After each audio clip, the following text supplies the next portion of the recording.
السلام علیکم دوستو، دو کنارے میں جیسا کہ دیکھا آپ نے، شہید کی مما بات کرنے آتی ہے درے شہوار سے۔ جب انہوں نے درے شہوار سے بات کی تو درے شہوار بڑی سٹرونگ ہو کر بات کرتی ہے اور اس نے صاف کہا کہ پہلے ڈری تو میں آپ سے پہلے بھی نہیں تھی اور اب میں نے آپ سے کیا ڈرنا۔ لیکن اس کی مدر نے بڑی مضبوطی سے کہا کہ میں شہید کی ماں ہوں، اڑتی چڑیا کا بھی میں پر گین لیتی ہوں، تو تم تو بھی نئی پرواز تم نے شروع کی ہے، تمہارے پر کیسے کاٹنے ہیں وہ مجھے اچھے طریقے سے آتا ہے، اس سے بہتر یہی ہے کہ تم اس کی زندگی سے چلی جاؤ۔ وہ کہنے لگی درے شہوار کہ میں بھی تم سب کی عادتوں کو جانتی تھی، تم لوگ کی فطرت کیا ہے، اس لیے تو میں نے آدھی پراپرٹی نکاح میں لکھوائی تھی۔ اس بات کو تو شہید بھی نہ سمجھ پایا کہ میری آدھی پراپرٹی لکھوانے کی کیا وجہ ہے، جس پر شہید کی ماں نے کہا کہ بیٹا اگر تم نے وہ پراپرٹی لکھوا بھی لی ہے تو اس سے کوئی فائدہ نہیں، کیونکہ میں نے وہ پراپرٹی اب اس کے حصے میں رکھنی نہیں ہے۔ میں نے یہ بات کل ہی یوز کر دینی ہے کہ شہید کو میں نے اپنی زندگی میں اپنی جائیداد سے آگ کر دیا ہے، اس کے پاس اب کوئی نہ پراپرٹی ہوگی نہ تمہیں وہ کچھ دے گا،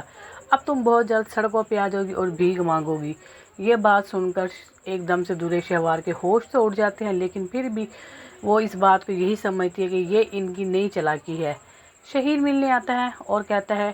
کہ تم نے مما سے کیا بات کی، جس پر آ کر درے شہوار کہنے لگی ہاں اب تم لوگ نیا ڈرامہ کرنے لگے ہو کہ پر تمہیں جائیداد سے آگ کیا جائے گا، تو شہید جس طرح سے مرضی تمہیں جائیداد سے آگ کر دیا جائے، میں تمہاری کسی بھی سازش میں نہیں آؤں گی، میں تمہاری زندگی سے کبھی نہیں نکلوں گی چاہے جو مرضی ہو جائے۔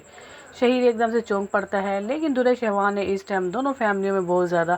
فساد برپا کیا ہے، نہ اس نے اپنے بھائی کے گھر میں سکون کیا ہے، نہ ہی ولید اور نہ ہی شہید،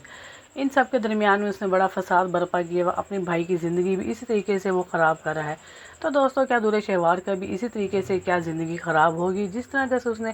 سب کو پریشان کیا ہوا ہے، شہید، ولید اور تیمور کو؟ کیا تیمور اس کی چالاکیوں کو سمجھ پائے گا؟ کیا تیمور اس کی شادی کر لے گا